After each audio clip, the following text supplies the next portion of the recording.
But yeah, Mick, take it away. Well, I've come out to the garage to find that my water filter that's strapped to the incoming water in the ceiling has sprung a leak, and it sprayed water all the way through my ceiling in my garage. I did think your floor was looking extra shiny for a moment when you showed the camera. Yeah, let me switch camera to the front camera. There you go. So it's looking very shiny and moist, shall we say? So where we start? Should we start with the logo? Okay. So we've got a nice big banner on the wall. Okay. Now, so we're just about ready to brew. Did a caustic wash on the system and everything yesterday, so it's all nice and clean, ready to go. So should we start at the beginning of the process like everyone else? Yeah. So if we go over to stand back, we can see you've got a three-tier system. Just about to see that within the light. So you've got a hot liquor tank at the top, mash tun in the middle, and then you've got your copper or your boiler kettle in the middle. So at the end. So in the hot liquor tank, there's a 3 kilowatt heater in there. I don't know who it was who said they recirculate or they had a problem actually keeping the temperature in there. What I've got on mine is a little solar pump. You can just about see it, that little black thing in the back there. That's a little 12-volt solar pump, and that actually recirculates the water from the bottom of the hot liquor tank back up to the top. Again, because somebody was saying they got this, it's you, James, running in the beginning, but you get this stratification, whereby you don't get enough sort of even temperature in your hot liquor tank.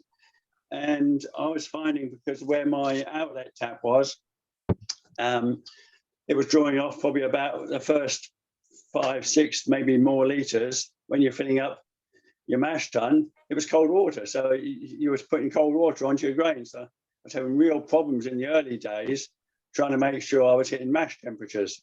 So that's why I put that in. And that can recirculate, so I can actually pump out. So I've actually got 2 feeds coming off the hot liquor tank. You've got a normal manual one with a ball valve there. And then the copper one is so I can actually pump out. Little control panel on the wall. It's work in progress because I've got a Raspberry Pi type thing in there. And it's halfway through design in that I want it to work with a reed valve sensor on the water flow coming out of the mash tun, and that will calculate the number of cycles. So electronically, I know how much water I've put into the mash tun out of the hot liquor tank, rather than relying on a sight gauge off this on the side and then trying to work out, okay, it starts off at 100 litres. How many more? What does the level have to be before I've got enough water in the mash tun? So I want something fancy to go in there. Right at the top there's another wire going in there. That's a float switch at the top of the hot liquor tank, and we'll come on more at the end, and I'll show you why we've got that in there as well. Obviously, there's an alarm on it in that little box at the top as well, so that gives me a buzzer when the float switch goes off when we get into about 1 inch to the top of the hot liquor tank. Mash tun. They're both 100-litre vessels. They're clad in those foil back camping mats. There's 2 layers on both, and I don't have a problem, even with only half the mash tun full, don't have a problem keeping a decent mash temperature there. Over 1.5 hours mash, it maybe drops a degree and a half, that's all. So the rather wet control panel at the top. Let's see it in the, let me try and get it. I don't know if you can see that. You've got a little timer control at the top there. Again, like Les was saying, he's got a timer so we can heat your liquor up at the start of the brew day. That does that for me. And then I've got 2 PIDs in here. Again, one is work in progress because I'm building a Hermes unit. But the top one is, again, just controlling your hot liquor tank. So you just set your temperature. It's the same like your Inkbird type setup. I've got, I can do auto setup, or I can do a manual heat. Also on there, I've got a setting for the work recirculation as well. So down the bottom we go.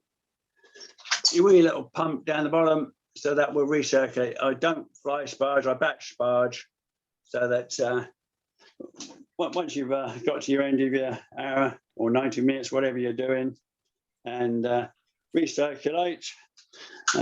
Inside, we've got a nice big false bottom in there, and on the bottom of underneath the false bottom, you see it's got lots of legs on the bottom, because then there's your pot pickup at the bottom there. So you pick up right from the very bottom of the vessel, because it's not a bottom feed, it's obviously on the side.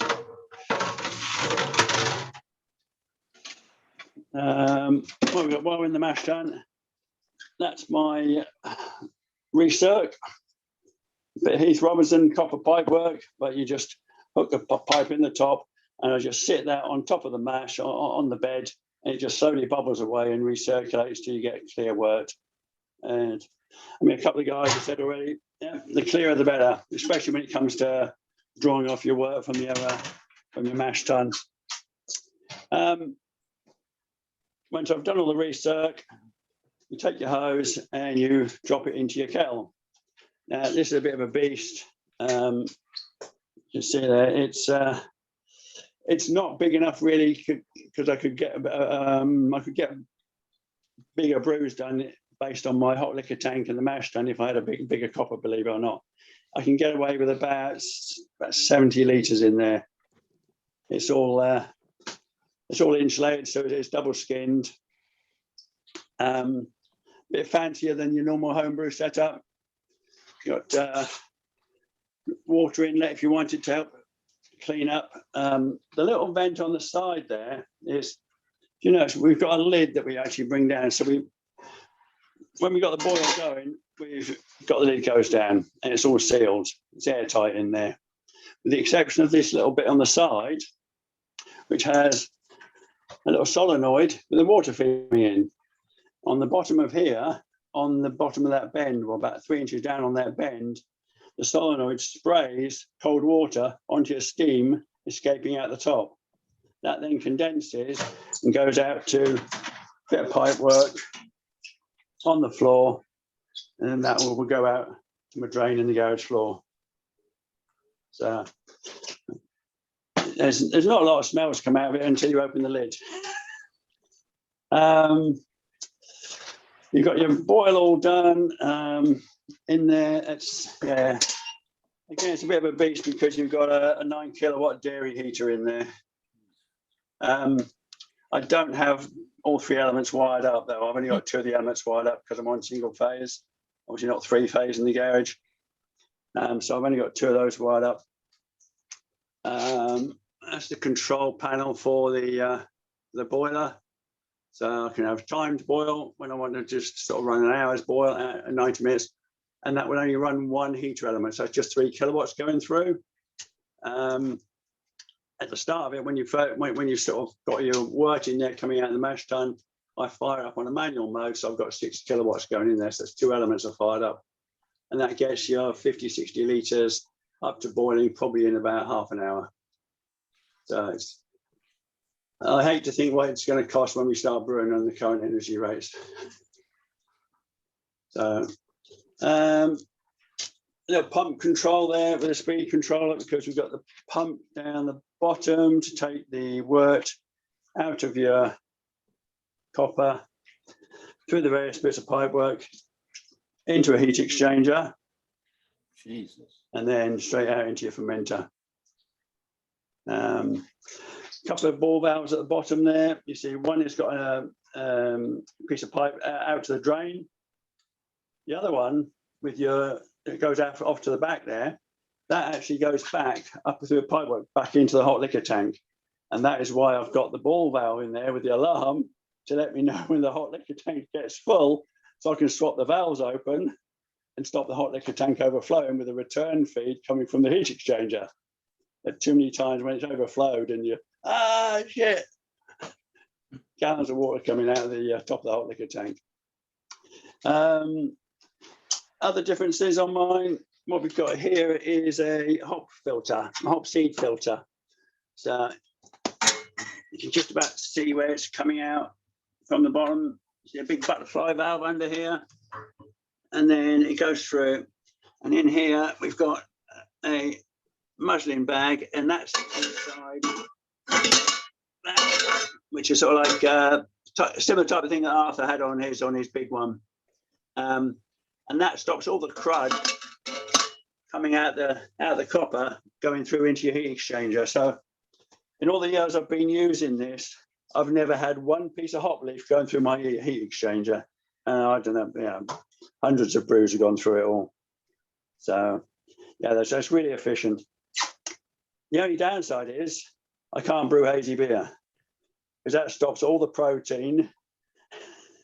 Yeah, I can't brew a hazy wheat beer. I can do 50, 60% wheat and it still comes out clear. So never mind. What else have we got? That's the offending standard sort of activated charcoal water filter. And there's a little rubber gasket at the top. You can't quite see it in this light, but it's the rubber gasket is blew itself and it sprayed water through all the ceiling. I mean, see, I've put in an extractor unit there. You can see there's water's dripping off that. We've put in I'm not going to switch it on because it'll blow, but I've put in the old fly killer thing in there with the blue lights. What else we got? Spinning round. We've got stainless steel worktop. Nice big deep sink in there. Similar to Arthur's got. You can't beat those deep sinks, can you? That was 50 quid from a fish and chip shop in Leicester. That was. Yeah, concrete floor was redone. So we've got nice bright yellow floor together with the drainage down the middle. So I can swab down in there, squeegee it all out. Right, next bit, we got, I've got a Maxi 110 in here, and that will normally just cool my fermentation cupboard. That's all, again, Kingspan, Celotex all in here. Let me step back and get a better view. Again, it's only the 14-gallon one, and I'm after the half-barrel one, the bigger one. So I'm in an iron whether or not I go for the SS one or I go for the 70-litre Grainfather fermenter. I'm still undecided at this point. So little greenhouse heater at the bottom to keep it warm in the winter. Precursor to the ST1000 was that great big chunky thing at the top. The only problem with the old ones is they don't get down below about 5 degrees, so I can't crash cool in there. So, yeah, gas management board again. Yeah, individual regulators, so I can run 5 lines off there. CO2, a couple of Sankey kegs, and the rest of the kegs I've got some more on the other side of the fermenter. Wayne kegerator. How's it going to be if I turn it around? Is that any better? Yeah, so you've got a 2-door fridge there, larder fridge type thing. So I've just put new taps on it, so I'm waiting for the connectors because the threads on the back of those taps are bigger than all my other connectors. So I can just about squeeze 3 kegs at the top from the 3 taps, and then I've got space for another couple in the bottom for reserve. But it's and the other thing with your malt mill, let's move the table out. It's on wheels, hurrah!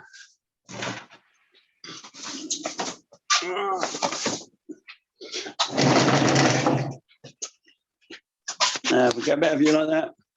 There you go. So it's motorized. You've got a monster mill in there. It's only the 2-roller one. So twin rollers in the bottom there, bit of plywood for the hopper, and it's all motorized with a pulley system on there.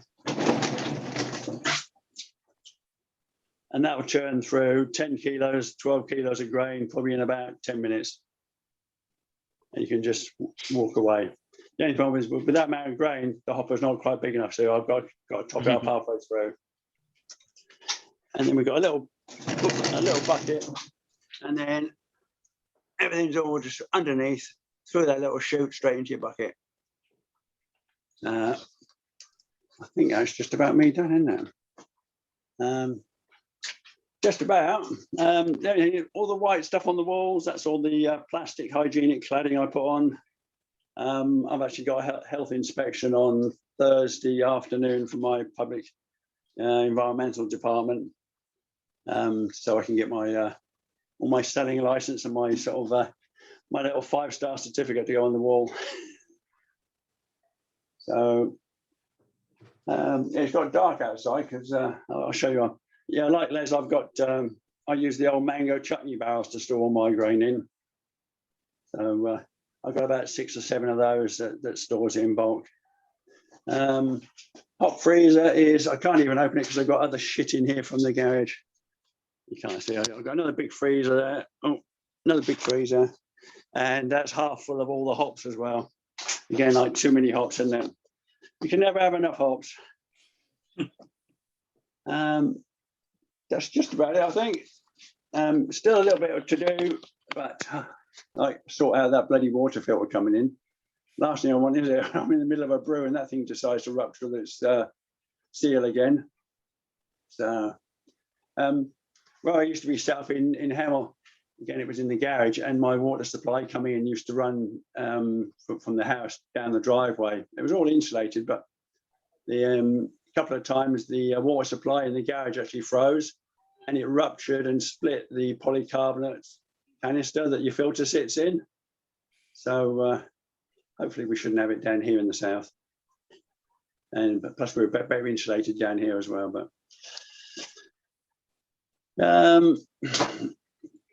anyway, later you might be interested in electronics. That one, my dad was also in the RAF. He was in, he did electronics and computers as well. He used to work on missile guidance systems. So he built that one for me, and I built that one. Again, it's not pretty, but it works. So it looks pretty enough. So we're not bothered, are we? Impressed. Right. It's a pretty serious kit there, Mick. Not least your plate chiller. Mine's less than the size of a house brick. Yours is half the size of a house. Yeah. I was gonna say the plate chiller. How long does it take you to cool down your water using that then? Assuming a good 60 litre batch will get down from what 80, 90 degrees down to 20, probably in about 20 minutes. Yeah, exactly. Yeah. Yeah. Providing It's probably about the same time as me, but I'm using smaller batches. Yeah, I mean, it does depend on your table water input temperature massively, but you've got no problem with maximising your flow of water over that if you've got a good water flow. Yeah. No, that came out of bit of background. I mean, I'll do give you a bit more background when I do the build thing. I've got all the sort of progress pictures and everything else, a bit like Les's presentation. Yeah. But we used to run one of the first incarnations of a brew it yourself operation, like you brew. Right. And we had one of those operations in Watford back in 95, 96. Oh, God. And my kettle and my heat exchanger and some of the other kit is what's come out of that. So, Mick, some of your kit is pretty big, I guess. Are you running a microbrewery there? Nano. Nano. Yeah, but officially, yeah. More than just a home brew setup. It Yes, occurs to me that I'm fairly new to lab and I don't know people really. I'm commercially licensed as well, sir. Right. Okay. Yes. So that would explain why some of your kit is a bit bigger than mine. Mine little kind of 30-litre boiler and stuff. I do have some plastic buckets. I mean, there's one I put my grain in coming out of the grain crusher, isn't it? So, no, I just say come September, it'll be 3 years since I've brewed. What with the house move, and then we've had an annex built here, part of the house, and then part of that was building a new wall so I could have the back wall where all the brew kit is. That's a new wall that was built. So until the annex was finished, I couldn't actually start the brewery installation. So yeah, it's been a long time coming. You must be anxious to get going again. Yep, absolutely. I don't know how you've managed 3 years, Mick. I'm struggling with 6 months. Blimey. Really? Yeah, I tell you, I bought far too much commercial beer, I can tell you. What I was really interested in your kettle. That's look really quite unusual. That the insulation and the outlet for the condenser and everything. What's the history behind that? Yeah, that was the leftover from the brew itself business we had. We used to have 6 of those set up. The business was only get camera right, but it was only an extract process rather than a full mash like you brew was, and the sort of setup that Nick offers at Mash Battle. But we used to add in sort of flavored grains, so you could, the old sort of nylon mesh bag, and you could whack in sort of 500 grams of crystal or chocolate or whatever else to go with the extract. It was all leaf hops went in and things like that. So, and we offered to look after the beer while it's fermenting. So basically, you gave the people a recipe to follow, and if you want help, obviously there's people on hand to help them out. But it was, yeah, unfortunately we were far too much ahead of our time in '96, and we lasted about 18 months before we went bust. Yeah, sometimes it doesn't pay to be the trailblazer, does it? But no, it was it was a bit expensive in those days. You can imagine how much money we invested in there, and in that time. I mean, it's a big chunk of money these days, but.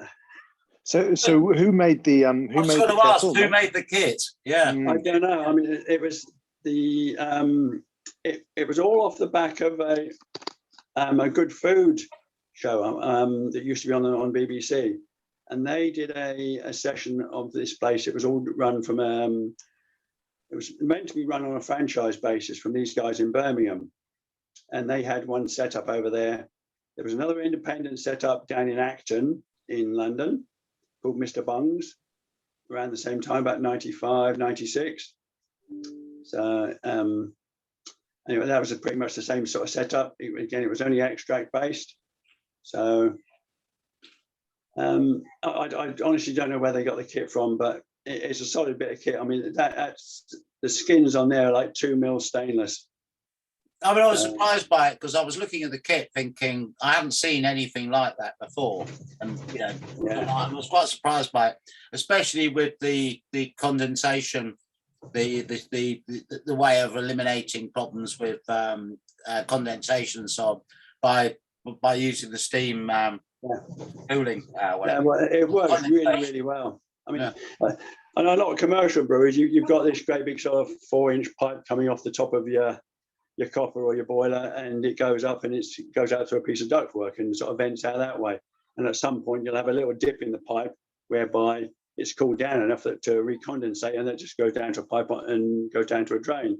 But this way, we're actually we're sending it down to condensate and cooling it down as quick as possible.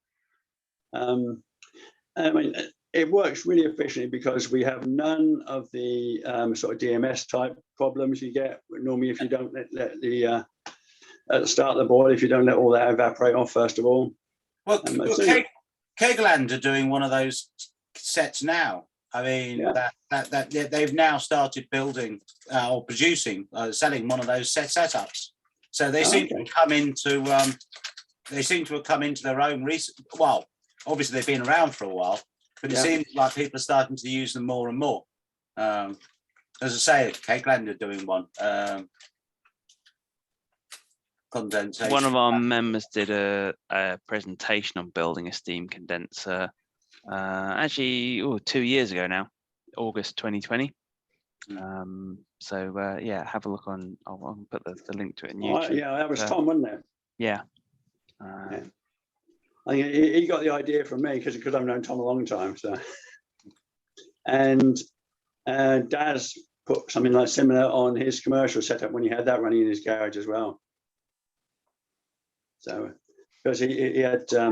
But the rest of the world's cottoning on now, I think. Yeah. Yeah. So I suppose there is one small benefit to being a trailblazer, eh? Not financial, though. Go outdoors and just let it fly. No, it's good to like do these sessions because everybody's got their own ways of working and the way you want to build things and the way we operate. And I'm pretty sure collectively we can all make better beer at the end of it because we're going to sort of hook onto each other's ideas and think, well, does that work for me in my process? Or maybe it doesn't, But it could just be as simple as how do you store your grain, or how your mill's set up, which I was impressed by that, by the way, having the bucket underneath and so on. But it's little things like that, or how you deal with condensation if you're in a basement. I wouldn't want to be in a basement brewing, would you?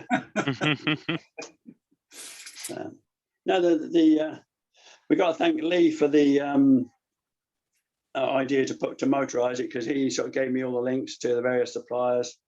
I was lucky; I managed to find the motor again on eBay. Sort of 30 quid for the motor, and I think they're normally about 70, 80 quid for that size motor. It's a 0.5 horsepower motor on there, but because it runs at such a speed, I think it runs about 1,300, 1,400 revs. But you don't want your malt mill churning over much more than about sort of 250, really, do you? Maximum. So and I couldn't find the pulleys of the right size to take it down in one single step, which is why I had to put the idler pulleys in the middle, like 2-step. So again, there's plenty of resources online, to go and you put in your sizes of your various pulley wheels and your speed you want to step down to, and this thing calculates it all for you. So that was really easy. Or I can just ask you how you built yours. So, Mick, your nano brewery, what's it called? Are you selling commercially, and where do I buy it? I will be. It's called Mix, isn't it? Mix, of course it is. What else? Yeah. Where are we? Well, I'll see you on another occasion. You tell me when it's ready, and I'll pop in. There you go. Oh, Mix. Yeah. Okay, we're all there now. We're all ready. Okay. And the artwork is hand drawn by my son. He's a bit arty like that. The Belgian glass in the middle is my company logo. That's the main logo we use on all letterheads and stuff like that. Again, that was pinched from my commercial foray in the 90s. That used to be part of their logo, but they're no longer in operation, so I've nicked it. What's that on the left-hand side? Is that a gun with a bayonet fitted sticking out the end there? Yeah, it is indeed, because it's called, just I'm getting a bit closer, what's it called? Independence Pale Ale. Ah, okay, Independence, yeah. And the tagline that is not on the poster, but it is on the label. My son, again, he's a bit of a historian as well, so he came up with something like brewed from the blood of patriots and something or other. It's all to do with the Civil War in the States, isn't it? Right. Why you've got the flag there, and then the firearm as well coming out of the cauldron. And we got a cauldron there because we're like mixing things up, I suppose. And the other one is sarcasm. And you might notice some kind of similarity to some other commercial beer by the items sticking out of the cauldron. If you can't think, I invite you to go and investigate. Right. I'll take that as my homework. I didn't expect to get homework on this bloody site. Yeah. It's called sarcasm because it's a Belgian wit beer. Right. Yeah. And the tagline of that says, I don't know, it's obscure Belgian wit or something like that. All right. Well, once you've got it available, I'll buy some. I'll buy some sarcasm. The reason I went commercial because where I used to work before I had to give up work is I used to work for a software company, account software, and it was a fair operation. And normally you take cakes in for your birthday and stuff like that. I used to take homebrew in. And the guys every time would say, "Oh, I really want to buy this. I want to buy it." No, I can't, because if I don't know who you know, and all I want is bloody HMRC knocking my bloody door asking for some money throw me in the clink. In the end, I decided to investigate, and we actually got all my license set up. And I was selling over 1,000 bottles a year just to guys at work. That's pretty good for work. Yeah. Yeah, that's what we call an active hobby again, I suppose, isn't it? While you're trying to run a full-time job. But yeah, it was hard work. I had a couple of bottle outlets around where we used to live as well. And I used to supply beer in casks to the local beer festivals. I supplied probably about 5 years running to St Albans Beer Festival. And my biggest local brewery was Tring Brewery. And I was really good friends with the guy there, head brewer up there. And I used to borrow his casks. Right. I don't sell mine, but you're all welcome to come round and have a free pint. Yeah, no, that was good because he was guaranteed on getting his cask back, wasn't he, from the beer festival, because it's all got his bloody logos on. So, yeah, and we are Untapped as well. We've got some beer on there. Untapped, right? Untapped, yeah, we're on there. Although we haven't brewed for 3 years. Yeah, I expect stocks have run a bit dry by now. Yeah, no, I've still got some beer left. So when you're doing your first brew then? Sorry?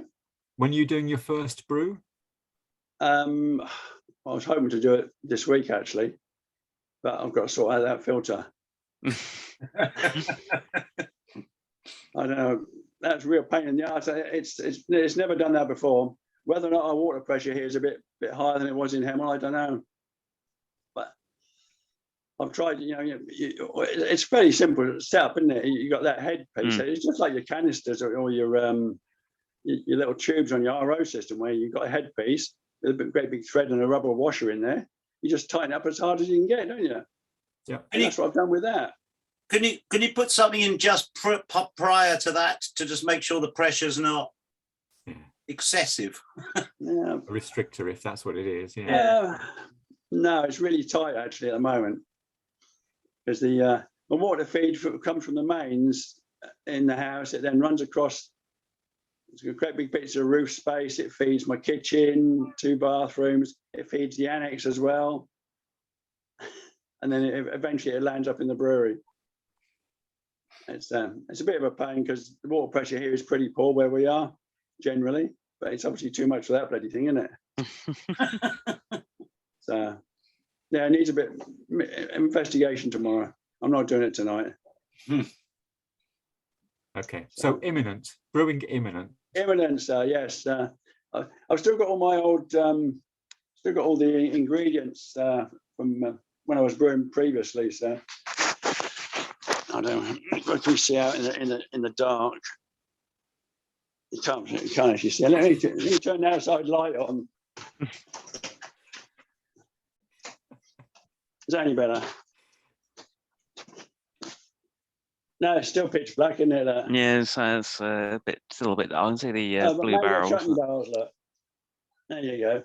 So I've got 8 of those. So I've got little tags on, so we know what's in there. So we're hoping to. I'm just going to do the first test brew. I'm just going to use some of the old ingredients to make sure process is running fine and etc.